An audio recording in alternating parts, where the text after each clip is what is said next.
Le jury du Grand Prix de l'Assemblée générale de l'année 2010, coprésidé par M. Philippe Marigny, rapporteur général de la Commission des finances du Sénat, et M. Benoît Potier, président-directeur général d'Air Liquide, lauréat du Grand Prix de l'Assemblée générale de l'année 2009, s'est réuni 3 fois cette année avant de se retrouver en juin pour délibérer sur les lauréats de la saison 2010.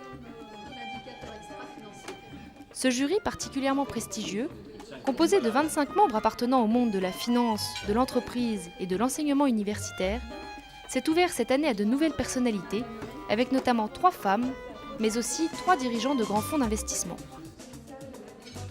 Riche de cette diversité de profils, le dernier déjeuner de délibération a été particulièrement fructueux, mêlant les points de vue variés des membres du jury sur la saison 2010 des Assemblées générales. Après avoir examiné les grilles d'évaluation de chaque AG et consulté le préclassement établi grâce aux notations de ces grilles, le jury a débattu pendant près de 2 heures avant de voter à l'unanimité pour remettre 5 trophées. Un grand prix, un deuxième prix et un troisième prix, qui compte cette année 2 ex-aequo, et un prix spécial saluant une très belle progression dans le classement en 2010.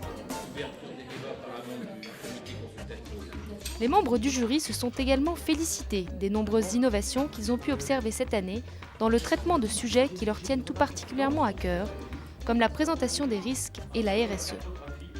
Pour cette raison, ils ont décidé, sous l'égide des 2 coprésidents, d'attribuer une mention spéciale aux 2 groupes qui avaient, à la lumière de ces 2 critères, le mieux traité ces sujets. Suite à cette délibération, Benoît Potier, coprésident du jury et président d'Air Liquide, a souhaité rebondir sur 2 thèmes.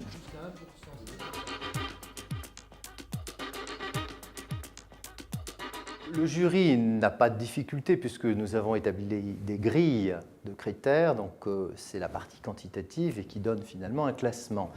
Ce que le jury s'attache à faire régulièrement, c'est 2 choses supplémentaires. La première, c'est de distinguer les efforts de progression par les sociétés, notamment celles qui étaient dans le bas du classement ou au milieu de classement et qui ont fait vraiment des efforts tout à fait considérables. C'est le prix spécial. Et cette année, nous avons, comme l'année dernière, attribué un prix spécial pour une progression particulière. Et puis, le deuxième point, c'est chaque année à son contexte, son environnement, la façon dont les sociétés peuvent prendre certains sujets et les traiter à fond, en raison du contexte, en raison également de leur propre dynamique, est importante. Donc nous avons décidé de créer 2 mentions cette année. Une première sur les risques. Je crois que l'année 2009 a été une année exceptionnelle en matière d'environnement, de risques, de prise en compte de ces risques et du traitement de ces risques. Donc la notion de risque était particulière et c'est les efforts de communication sur les risques en assemblée qui ont été mentionnés.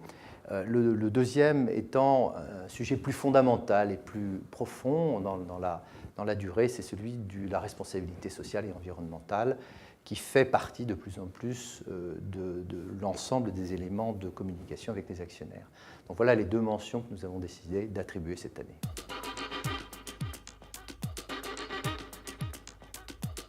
Pour ce qui concerne Air Liquide, ce sont des éléments évidemment qui ont pesé tout à fait lourd dans la façon dont nous avons organisé, orchestré l'Assemblée générale.